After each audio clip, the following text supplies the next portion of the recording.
মুয়াজ্জিন কোন পোস্টে চাকরি করে আপনি জানেন? মুয়াজ্জিন হযরত বিলালের পোস্টে চাকরি করে। মুয়াজ্জিন অ্যাপয়েন্টেড বাই আল্লাহ। মুয়াজ্জিনকে কোনো কমিটি অ্যাপয়েন্টেড দিতে পারে না, কারণ এই মসজিদ আল্লাহ, এই মসজিদে কে কে কাজ করবে এটা সিদ্ধান্ত আল্লাহ নেবে। সেজন্য মুয়াজ্জিন আল্লাহর পক্ষ থেকে অ্যাপয়েন্টেড হয়। ঠিক কিনা জোরে কথা বলে? খতিব কোন পোস্টে কাজ করে? যেই পোস্টে আমার নবী খেদমত করেছেন মিম্বরে, যেই পোস্টে সিদ্দিক আকবর, ফারুক আজম, ওসমান জুন্নুরাইন, মওলা আলী, এভাবে ওই পোস্টে আপনার মসজিদের খতিব কাজ করছে। মসজিদ বানাইলেন, টাকা দিলেন, সব করলেন, কিন্তু আমি মনে করি যে ও তারাই মসজিদে টাকা দিবেন যারা মসজিদে আসতে পারবেন। হতান একটা শুনতে খারাপ লাগে বলতে, তিনি মসজিদের সভাপতি বানাবেন যিনি ৫ ওয়াক্ত নামাজ পড়ে। আমাদের দেশে মসজিদে ৫০ বস্তা সিমেন্ট দিলে সভাপতি বানাই দেন, ২ টন রড দিলে সভাপতি।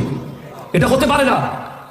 মসজিদের সভাপতি তিনি হবে যিনি ইন্না আকরামাকুম ইনদাল্লাহি আতকাকুম, যে সবচেয়ে বেশি মুত্তাকি বান্দা, যে সারাক্ষণ মসজিদ নিয়ে ভাবে এবং অবশ্যই ৫ ওয়াক্ত নামাজ মসজিদে এসে পড়ে। আর যদি উনি নিজে পড়াইতে পারে ৫ ওয়াক্ত, তাহলে আরো ভালো।